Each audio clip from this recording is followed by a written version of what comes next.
Greetings, Gilliam the Rogue here, once again, back with an Elder Scrolls Online Let's Talk segment. Today we're going to be finishing off the Dragonknight class with their Earthen Heart skill line. This is a great skill line filled with many great passive abilities. It does have a lot of good active abilities that are usable in almost any way, shape, or form.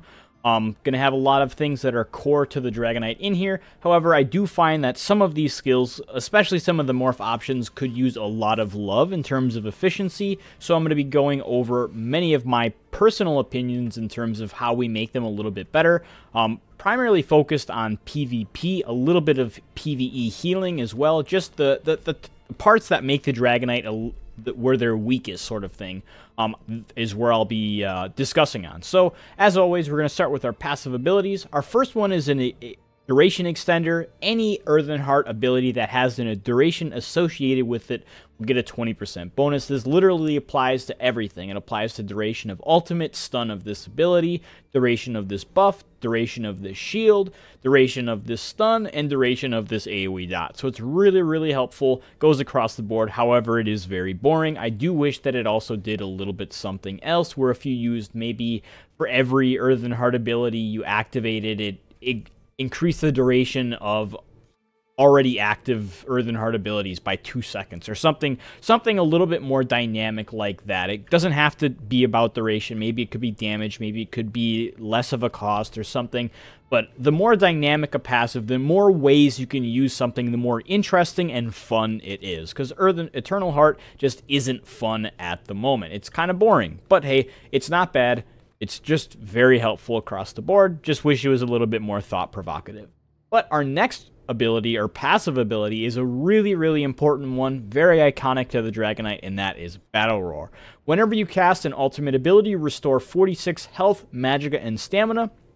No way to get this to scale except the health. The health will scale with percent healing done and received, but that also means that it can be reduced with Defile and Befoul.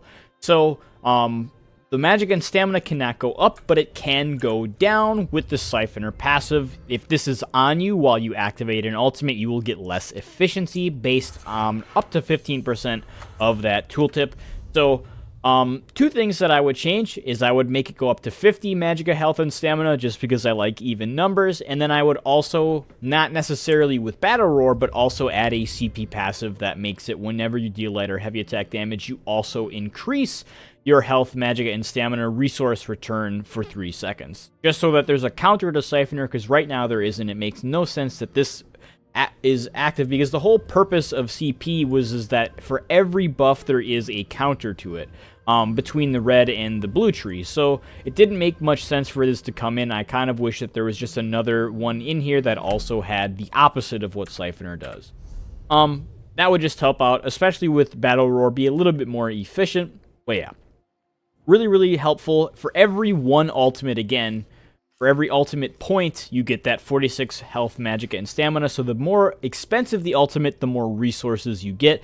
But it's not like there's an efficiency loss. So if you use a cheap ultimate, like, let's say, Leap or something like that, you're going to get less ultimate or less resources than you would with Magma Armor, but you're also going to be able to cast it more frequently. This is why Dragoknights love ultimate generation, but not necessarily ultimate reduction. So sets like Dragon or Alteration Mastery aren't bad, but they're also not as good as ultimate generation, because they're going to reduce the amount of resources that they're going to get from the Battle Roar passive.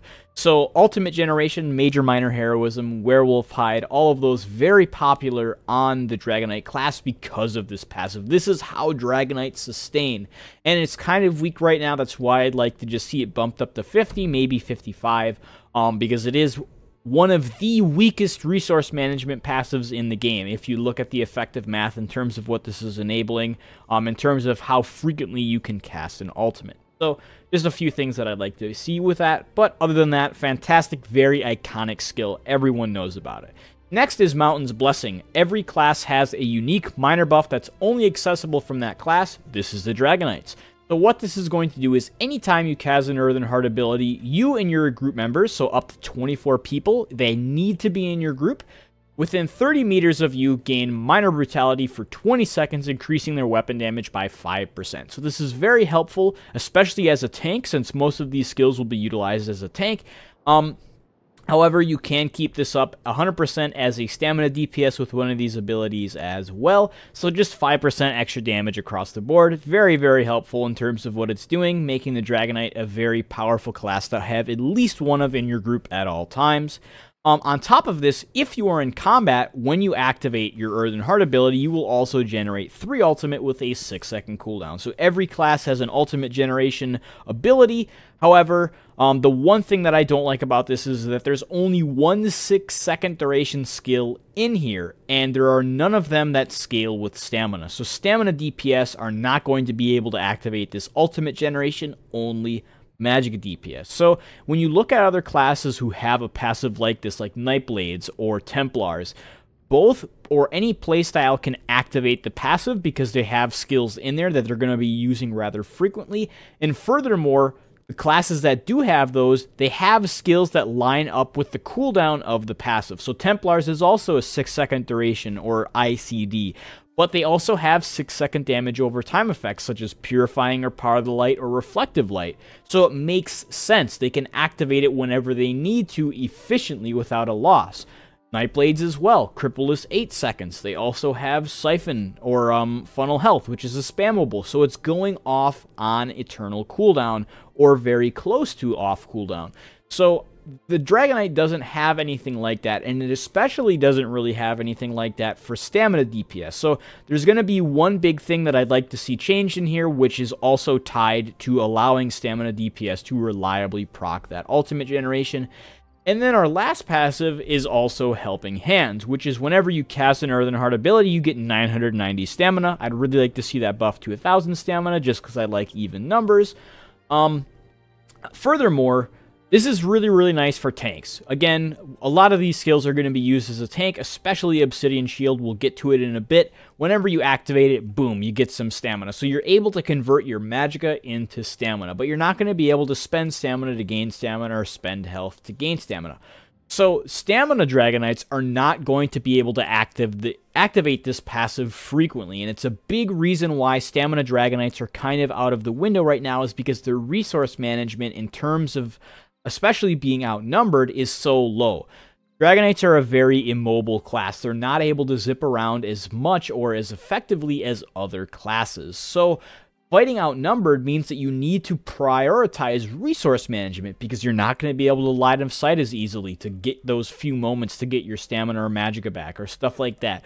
So giving stamina Dragonknights an ability to activate this more frequently would really, really help. So again, one of these abilities or morph options that I'll be talking about, a big reason why I want to see it changed is A, is because the morph is weak, and B, because I want Helping Hands and Mountain Blessing to be more accessible by stamina playstyles instead of only magicka or tank.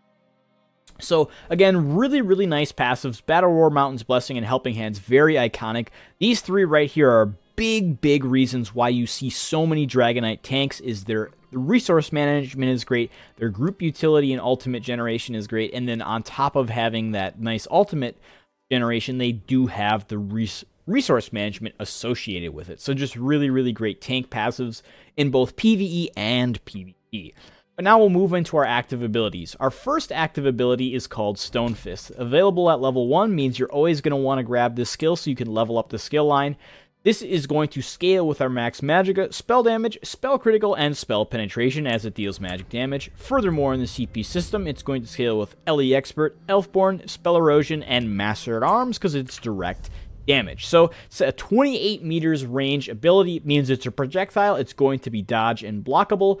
What it's going to do is you launch a rock at the enemy, dealing X damage, and it will stun them for 3.6 seconds. And if you manage to stun the target, it'll do 100% bonus damage. So I can kind of demonstrate again. As soon as he comes off crowd control immunity, I'll hit him.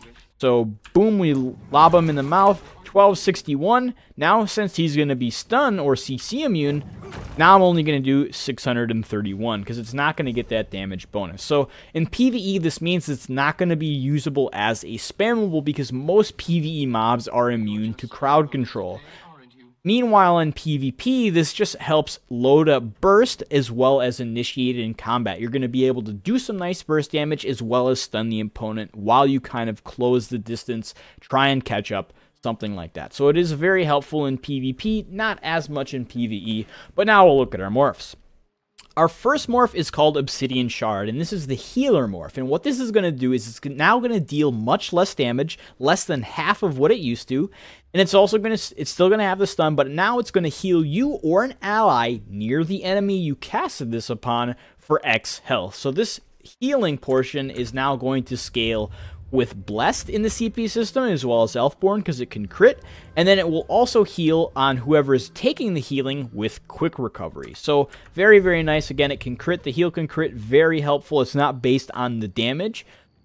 However, it is based on the target, so it will heal either you can be up to 28 meters away, or it will heal an ally near the target. I don't know what the range is. I believe it's about 5 to 8 meters, so it's primarily meant to be healing melee DPS or tanks. The one thing that I'd like to see with this is very much like Stone Fist, where it has a bonus modifier. So instead of, again, like how we talked about earlier, where in PvE it's not as usable because the bonus damage will not proc because most mobs are immune to crowd control, have Obsidian Shard have a heal bonus if the target was failed to be stunned. So if you didn't get that stun off of Obsidian Shard, you get extra healing out of it. I feel like that would help the Magicka Dragonknight healer a lot in terms of efficiency. Just give a tiny bit more, give them a more accessible burst heal, quote unquote.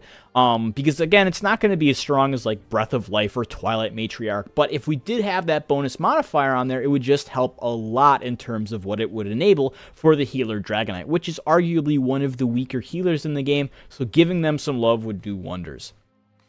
Our next morph is called Stone Giant, and what this is going to do is it's going to take a lot of that Magicka cost out the window, almost 1,000 Magicka, because it is a very expensive skill, down to 3,240 without any cost reduction, as well as granting us Minor Resolve. So reduced cost and Minor Resolve for 18 seconds. That duration is buffed by Eternal Mountain, so you get 2% extra damage mitigation against physical, disease, and poison damage. Very, very helpful, but not all that amazing.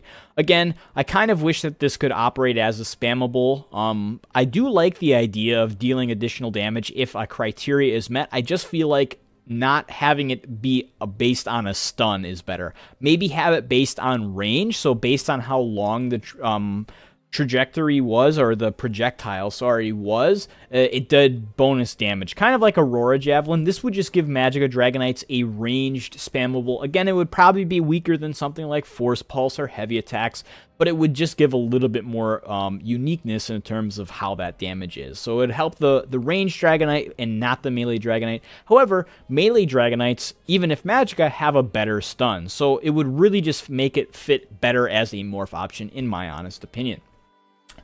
Now we have another buff ability, and that is called Molten Weapons. What this is going to do is not going to scale with anything because it has a buff associated with it. So it's going to cost Magicka, and it's going to have a 30-second duration. It's going to be buffed by 6 additional seconds, that 20% of Eternal Mountain, to 36.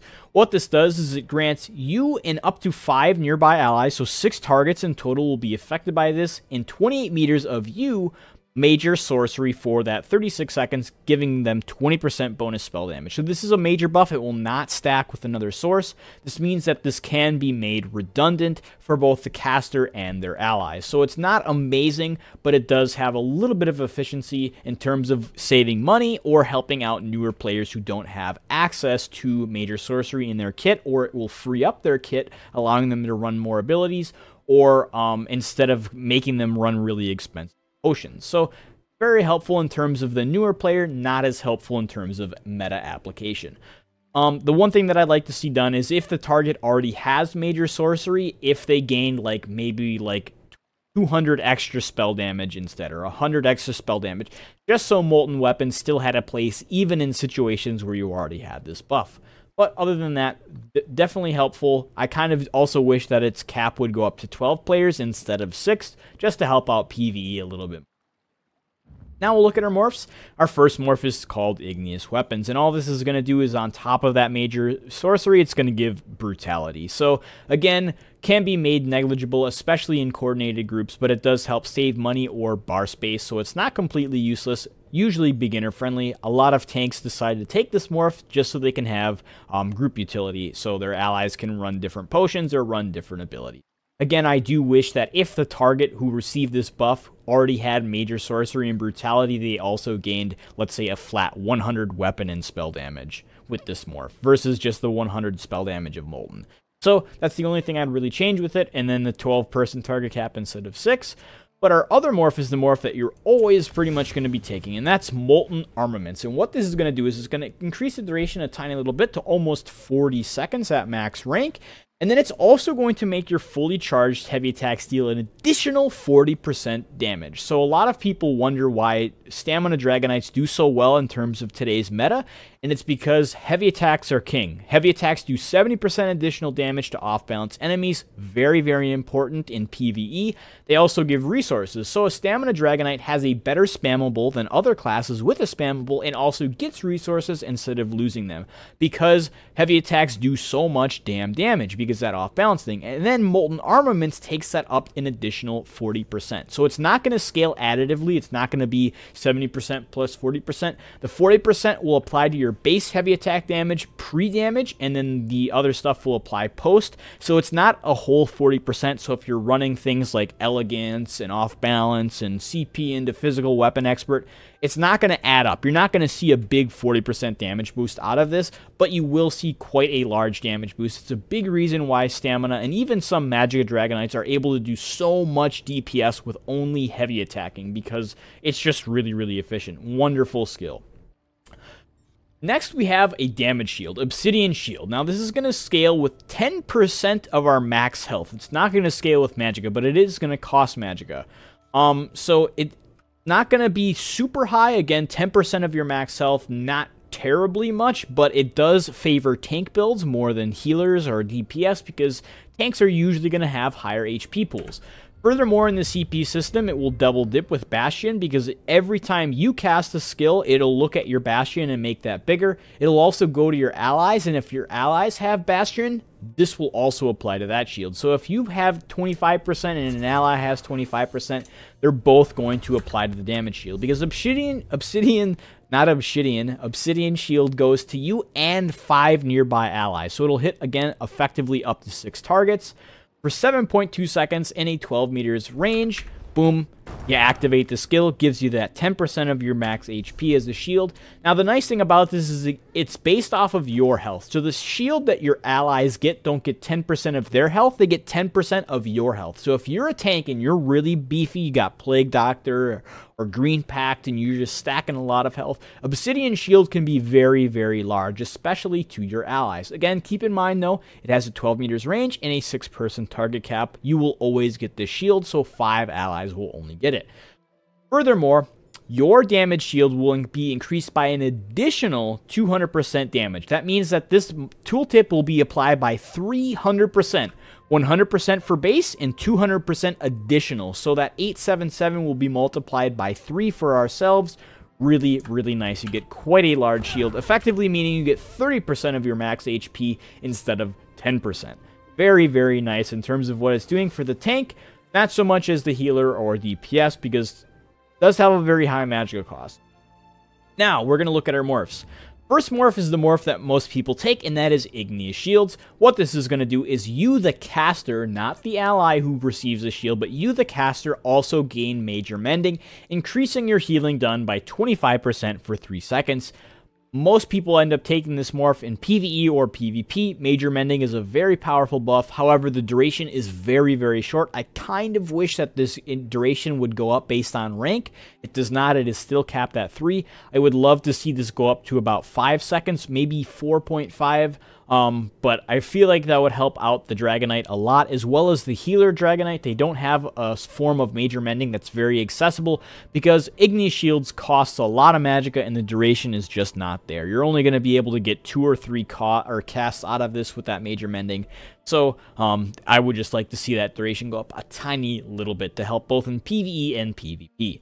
Our other morph is a very, very, not weak morph, but underrated. Fragmented Shield. What this is going to do is it's going to also, on top of giving your shield to you and your 5 nearby allies, it's going to explode whenever it takes damage. So whenever it ends, so the shield breaks completely, or the shield duration expires. So if it lasts the full 7.2 seconds or someone breaks the shield, it will now explode. This damage is based off of our max magicka, spell damage, spell critical, and spell penetration because it deals magic damage. Furthermore, in the CP system, it's going to scale with Ellie Expert, Elfborn, Spell Erosion, and Master at Arms because it's direct damage. So this is usually the morph that people don't end up taking because the damage isn't very, very high, especially since this scales with max health. Most people who are using this skill are tanks. In PvP, the damage is pretty low, and it's going to be cut in half because of Battle Spirit, so that's not that great. So the one thing that I'd like to see done with this morph is also make your allies who take the shield also have it explode once it ends or it breaks. Now, what I would do with that, however, because you'd say, oh, hey, well, I just cast Fragmented Shield on a group of 6 people. We all run into a group and it explodes. And it probably won't do a lot of damage, but it is very nice burst AoE. So what I would do with this is have it deal 50% less damage on allies in terms of the explosion. Just so, or nerf the base and then have that 200% bonus damage apply to yourself, just to give the caster a little bit more efficiency out of it and just make this morph a lot more enticing. Because Major Mending versus some AoE damage, one has group utility, one is selfish. I feel like that would be a really, really nice, diverse morph option. So that's the only thing I'd really change with it, is give a little bit of extra duration to Ig Shield, and then give that your allies' shields also explode. But now we'll look at our other ability, and that is Petrify. This is going to scale with our max magicka, spell damage, spell critical, and spell penetration because it deals magic damage. Furthermore, in the CP system, it'll scale with Ellie Expert, Elfborn, Spell Erosion, and Master at Arms because it's going to be direct damage, even though it has a duration associated with it because it's only going to hit once. So what this does is it has a much lower cost than our other abilities, but it's going to operate as a stun. It has an 8 meters range, so kind of how I talked about earlier about how Stone Giant doesn't necessarily need to have a bonus damage on stun and how we could make it have bonus damage based on duration or distance, is because if you're a Magicka Dragonknight and you want to stun, you don't usually take Stone Fist, you usually take Petrify, because if you're in melee, it's guaranteed. This is a stun. It stuns them for 3 seconds. You encase them in stone. When the stun ends, it explodes for X magic damage. We talked about how it's scaled, but this stun cannot be blocked or dodged. So this is a really, really powerful skill for PvP. Not so much in PvE. The damage isn't really there, but it does give that nice little explosion of damage at the end. It can crit again, but it's undodgeable or blockable. So that means if you're fighting a roly-poly build or a tank who's turtling up, you can force them to drop their block or dodge. Very, very helpful in PvP. The one thing about this skill is you cannot cast it on a target who is CC immune. So I cast it here, and now he's already CC'd, and then he'll be CC immune, so I cannot activate the skill again. You can probably hear me mashing as hard as I can. It's because he is CC immune, and when that ends, now I can reactivate it, because it doesn't want me to waste my magicka. So don't think that the skill is broken. It's because they don't want you to waste your magicka. So it's very, very helpful. Guaranteed stun, can't be blocked or dodged, does a little bit of extra damage. But now we'll look at our morphs. Our first morph is called Fossilize, and what this is going to do is after the stun is broken or ends from the duration, it will now immobilize the enemy. So the really nice thing about this is that when you CC break, you will still be immobilized. So the morph is not made redundant, because when you CC break, or when you CC break Petrify, you do not take the damage. I'm pretty sure most abilities, if you CC break them and they deal damage after the explosion, they don't deal damage anymore. So Fossilize continues to not have that deal damage, but you will now still be immobilized. So this is really, really great, and it's a very powerful morph for PvP, and it's why most people take it if they're going to be using the skill, is because especially against Magicka builds or builds who are really low on resources, it punishes them dually, because you're going to be stunned, so you're going to have to either eat damage during the 3-second duration, or you're going to have to CC break, which is going to take a lot of your stamina away. And then after that, you're going to be locked in place. You're going to be able to cast abilities and do stuff and attack and heal, but you're going to be locked in that position. And mobility is really, really important. It helps line of sight. It helps resource management because you can get around a corner and get your breath back. So immobilization is also very strong, because the only way to break it is to cast an expensive skill like Forward Momentum or Shuffle, or purge or dodge roll. So you're going to be making your enemy waste a lot of resources if they're going to try and get this off of them. This is why Fossilize is so powerful, and it's usually why people take it, is because that Mobilize is just really, really helpful. Again, very, very strong against especially Magigosaurus because their stamina pool is so low. They're going to CC break, and then they're going to have to dodge if they're going to want to get away. So it's going to help you lock your enemy in place or waste their resources. Our other morph is a really great morph in ideology or in what it's trying to do. I just would love to see some changes with it, but that is Shattering Rocks. What this is going to do is it's still going to stun, still deal magic damage, all that stuff, but now when the effect ends, it will explode in an 8 or in a 5 meters AoE to any target in that 5 meters. So it's going to deal some nice extra splash damage instead of just single target. However, damage is still relatively low. But on top of that is enemies who get hit by it will have a 50% chance to be set off balance. Again, it can't be blocked or dodged. This is super cool for the Dragonknight. Now, I do wish that it was a guaranteed off balance, but there, boom, he's set off balance. I can heavy attack for bonus resources, 70% additional damage, and then it goes on cooldown effectively because he can't be casted again because he's CC immune. There, it did not set him off balance, so that's number one. The first thing I would change is it guarantees off balance to the initial target, and then you can also, I would love to have it also make all enemies have that 100% chance to be set off balance, but if that's too OP, you think, then make the initial target definitely set off balance, and then the enemies around them have that 50% chance. Furthermore, I would also love to change this into a stamina ability. Again, how we talked about in order to gain access to Helping Hands and Mountain's Blessing as stamina DPS. If we converted Shattering Rocks into stamina, we would balance so many things at once.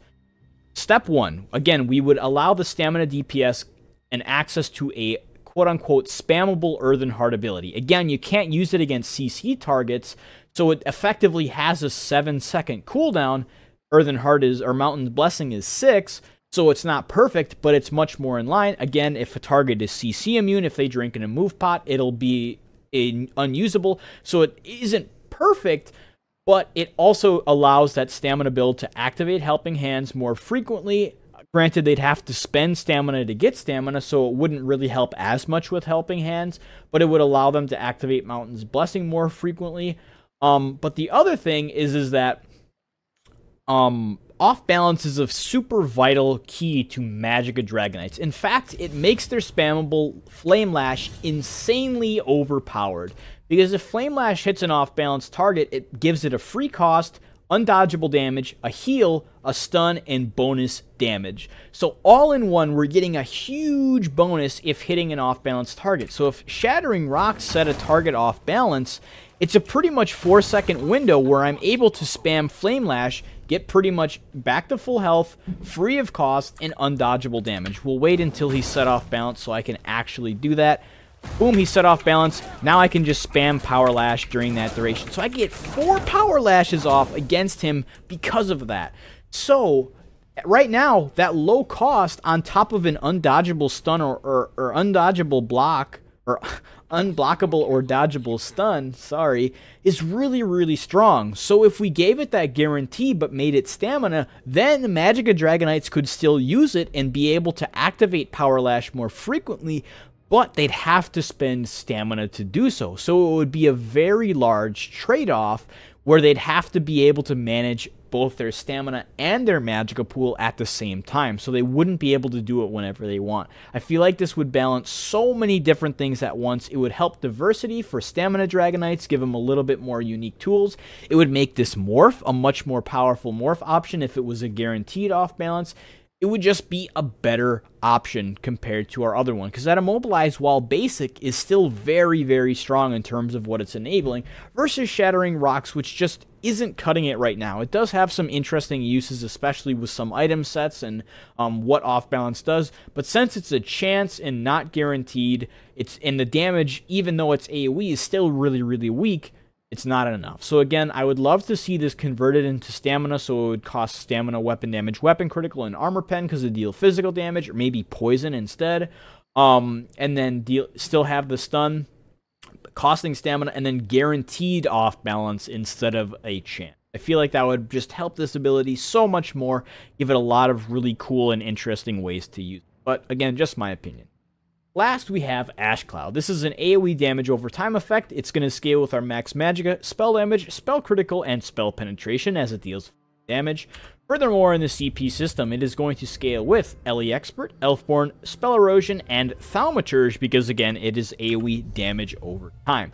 So it has a 15-second duration at base that goes to 18 with our Eternal Mountain passive. 22 meters away I can cast this, again, kind of pretty far away. I cast it on the target. It summons an Ash Cloud, dealing X flame damage every 1 second for 18 seconds. You get 19 ticks out of it because it also hits upon application. It also snares enemies' movement speed by 70%. One of the strongest snares in the game, but it's only while they are in the area. So if he were to walk out of it, the snare would end. So it does have counterplay. Again, there are snare immunities for momentum and shuffle. So if an enemy walks into it with those active, they will not be snared. And then you can also just leave the area. But this kind of helps the Dragonknight. Again, they're very immobile. They're not able to zip around the battlefield the same way a Sork or Nightblade can. So this fits into their persona or their character of holding their ground, very similarly to a Templar. So you kind of mark the area and say, come into my domain. You're not going to be able to move as much. You have this huge snare on you, so I'm able to keep up with you in fight. It's also going to deal some passive damage. However, in PvP, the damage will be cut in half by Battle Spirit and Mitigation, so it's going to be very, very low. So you only are going to really be using it for a snare. Since you can refuse to enter it or run snare immunity, it is very, very weak in PvP, but it is very strong in PvE for magicka DPS, damage over time AoE. Very helpful. But now we'll look at our morphs. Our first morph is called Cinderstorm, and all this does is, unfortunately, is it makes it so the snare remains for 1.1 second after it ends. I believe this scales up to 1.4 or 1.5 seconds after it ends. Not all that great, but it does help a little bit in terms of efficiency. But this is honestly one of the most pathetic morphs I've seen in the game. 1 extra second out of a snare, no extra duration, no extra damage, no reduced cost, no nothing. So this is really, really weak. What I'd like to see is have Cinderstorm be turned back to what it used to be, where while you were in it, enemies had a chance to miss. Now, I wouldn't have it particularly miss. I would have maybe enemies have a 3 or 5% chance to miss. However, I feel like miss is really OP because some abilities, or it would just cause you to miss any attack you did if it procs. So it would be really, really strong, especially for tanks, but it would help them hold their ground, especially in PvP. It'd be like, you force someone to fight in this area, even if they have snare immunity, they'd still have a chance to miss. You'll be getting defensive power out of it. Meanwhile, I think the more balanced option would be able to give this morph either minor or major evasion while you, the caster, stands inside of it.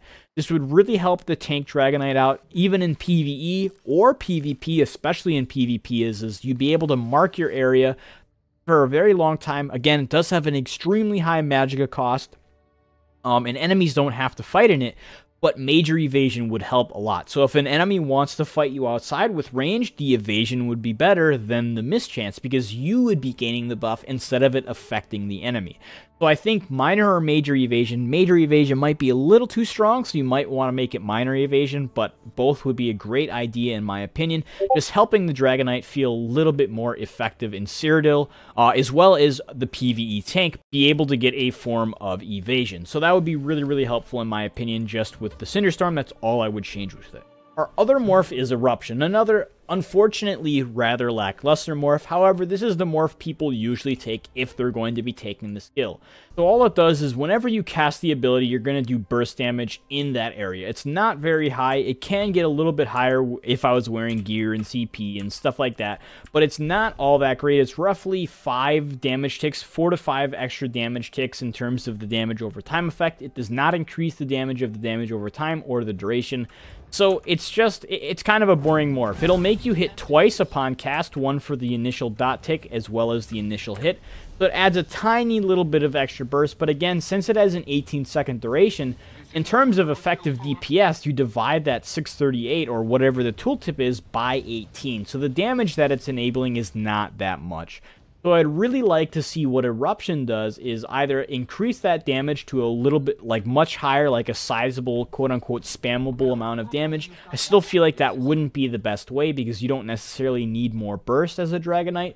But instead, what I like to see is Eruption now is a smaller radius at base, but now grows over the 18-second duration. So every 6 seconds, you gain 1 meter. So nerf the base range or radius to 4 meters, and then every 6 seconds, it gains 1 meter. So then it would be 5, then it'd be 6, and then it'd be 7. So I feel like that would just help make the morph feel a little bit more dynamic, a little bit more unique, and gain more power in the end. So again, it would have that trade-off where the initial cast would only hit 4 meters instead of 5, but then after the first 6 seconds, it would grow to its original size, then grow again to bigger, and then grow. So it would just be able to encompass our larger area and just be a little bit more effective in terms of what it. Or maybe have it deal extra damage over the duration, like every 3 seconds it gains like 1% or 2% extra damage, just to kind of fit into the flavor of Eruption. You kind of think of like a big explosion that kind of starts from one point and then goes outwards. So it would make a lot of sense if that happened, in my opinion. It would make this morph option feel more interesting in terms of what it's augmenting or enabling. But now we're going to go into our ultimate ability, the last thing that we'll be talking about, and that is Magma Armor. So what this is going to do is, since it's an ultimate, it's going to scale with whatever stats are highest. If your stamina is higher, it'll scale with stamina, weapon damage, weapon critical. Going to use spell penetration because it deals flame damage, and if your magic is higher, it's going to scale with magicka, spell damage, spell critical, and spell penetration, again, because flame damage. Furthermore, in the CP system, it will now scale with Elemental Expert, Elfborn, Spell Erosion, and Thaumaturge because it is damage over time. So it's considered an AoE damage over time. I can quick generate ultimate so I can cast the ability, but on top of dealing X flame damage every 1 second around you for 10.8, that's because I have 2 points into Eternal Mountain. I believe the base is 10 seconds, or like 9 seconds. Yeah, it's 9 seconds. Goes up to 10.8 with 20% bonus efficiency. So every 1 second you deal X flame damage to enemies around you. I believe the radius is 6 or 8 meters. I'm not 100% sure. But you also cap all damage you take to a maximum of 3% of your current, or of your maximum health, sorry. So whatever your max health is, you will no longer be able to take more than 3% of your health in a single hit. So let's say someone hits you for 10,000 damage when you have 1,000 health. You would normally die. But with this active, that 10,000 would be capped at 3% of your max health, and you'd only take 30 damage. So relatively helpful, especially for the tank aspect. It really helps shrug off damage. Now, some damage will ignore this cap, so a lot of one-shot mechanics in PvE that are intended, like World Shaper or something like that, stuff that you are supposed to die in, that will ignore Magma Armor. Otherwise, Oblivion damage, which is also unmitigatable, it's also unbuffable, will also ignore Magma Armor. So there are ways to bypass it. It's not guaranteed to cap damage. You're not a god while it's active, but you are extremely tough to kill. And then you also do a little bit of AoE damage pressure around you. However, the damage is extremely weak. I can just activate this really quick. Again, Magma Armor. It's going to deal 11 damage ticks over the duration. See, yeah, it's definitely 6 or 5 meters in terms of AoE radius. So it's not all that great, but it does add a little bit of extra damage on top of the tankiness. Now we'll look at our morphs. Our first morph is called Magma Shell, and what this is going to do is whenever you activate it, you and 5 nearby allies will also gain a shield for 100% of your max health. So unlike Obsidian Shield, this is based on whoever the shield goes to. So if you cast it, you'll get 100% of your max health, and then your allies will get 100% of their max health. So this will scale with, again, max health. It'll also scale with Bastion. It'll use whoever it goes to. So if you have 20 or 100 points into Bastion, it'll be 125% of your max health. So it does help a little bit in terms of efficiency with that CP node. For 9 seconds, that duration does not go up at all with rank or anything, nor does the Eternal Mountain passive apply to it. So this is usually the morph that tanks get just to help survive a little bit longer. On top of capping that damage to 3% of your max health, you get a really big damage shield, and your allies get a slightly larger one as well, or a slightly large one as well. However, again, it's based off of their max health, and it is capped at 6, so in PvE, I would really like to see this capped at 12 instead, but hey, it's not the end of the world if it doesn't. But yeah, relatively straightforward morph, very, very nice for being tanky. Our other morph is Corrosive Armor, and what this is going to do is it's now going to convert it into poison damage. Still going to scale with all the same stuff, except of using Spell Pen, it'll now use Armor Pen because poison damage. And furthermore, in the CP system, it will now scale with Mighty, Piercing, Precise Strikes, and Stealthometers because it's still going to be damage over time. On top of making it do poison damage, it will now make you ignore all physical resistance with your attack. So if you're using a physical damage ability, it will now ignore all the resistance that the target has. In PvE, this is not that great because penetration is very, very important. You're going to want it. You're not going to be able to keep up Corrosive Armor 100%, so you wouldn't be able to ignore armor penetration or reduction. And if you did, you'd be losing a lot of DPS, especially since Corrosive Armor also doesn't do that much DPS itself, and it has a very short duration. There's a big reason why this morph usually isn't taken. So ways that we can make this better is either increase it so you now take 5% of your max health, but now the duration lasts longer, or it does bonus damage to make this more usable by stamina DPS or just people who want to ignore mitigation in PvE. However, in PvP, this is very helpful because many players will stack extremely high mitigation values because mitigation is easier to stack than penetration. So you can easily get 30 to 40 to even 50k physical resistances in PvP. So you can't get that much penetration, so you'll never be able to do your full damage to that target unless you use Corrosive Armor. So Corrosive Armor fits a little bit better into PvP. Still, I would like to see a little bit of changes with it. Maybe either just give it a little bit of extra damage of the poison damage in an AoE, maybe make it last a little bit longer, or deal ramping damage the longer you stay by a target or something like that. Just give this morph a little bit of extra flavor right now, because right now it's just not that great compared to Magma Shell. I'd rather be even tankier than gain a tiny little smidge of damage. But that concludes the Dragonknight class, concludes Earthen Heart. Hopefully you guys enjoyed. Hopefully you guys learned something. There's not too many crazy things going on with this skill. Most of it just comes down to I'd love to see a little bit more efficiency to come to the class. Dragonites are no by any stretch of means weak. They are a very solid class. They have a good comprehensive kit. I just think that it could be a little bit better, and there are many issues with the class, especially from a PvP standpoint. Mainly stamina. Magicka is still doing relatively well. I do feel like they're forced to play more as tank roles. That's kind of why I want to give them a little bit more damage instead of tankiness, and take away from tankiness maybe. So, yeah, a lot of this video was talking about things that we can improve upon and just make the Dragonknight feel like a more diverse class. Because right now, you're kind of pigeonholed into many abilities and morph options. There's not a lot of diversity in terms of what you can... not what you can, but what you want to in terms of an efficiency route. So, Earthen Heart, definitely the weakest of the three skill lines, but by no means does that mean that it is weak. It is very strong. There's a lot of great abilities in here, tons of different uses, just a few little tweaks that I would make to some of these abilities to make them even more interesting as morph options and make you have a harder choice between. So again, hopefully you guys enjoyed. Hopefully you learned something. That concludes the Dragonknight class. For the Let's Talk series, we're going to start moving into more general application.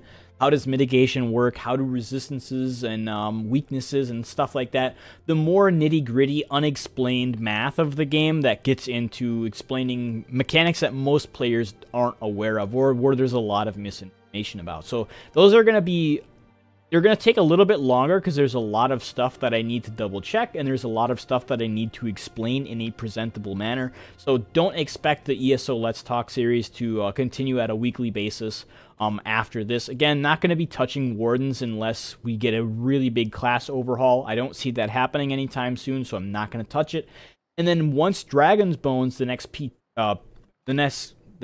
patch of what we're compared to right now, this is live on Clockwork City. So when Right now I'm on the PTS of Dragon Bones. None of these skills are changing, but if any of them do with any of the classes, I will cover that in a short, brief video. So again, hopefully you guys enjoyed. Hopefully you learned something, give you a little bit of taste of what's to come, but I'll see you guys around. As always, a massive shout out to these phenomenal people that you see here on the screen, going the extra mile, helping me stay afloat financially in and out of game, helping me with ideas, giving me feedback, helping me with videos, streams, all of it. You are all so amazing. Thank you so much for making this community truly the greatest, making me be a part of it as well. You're all so amazing. I don't know where I'd be without you all. If you are interested in being on the screen here or joining my Discord as well, feel free to check out the description with my Streamlabs or Patreon, or you can donate to @Gilliam the Rogue on the NAPC server. Once again, thank you all so much, and I'll see you next time.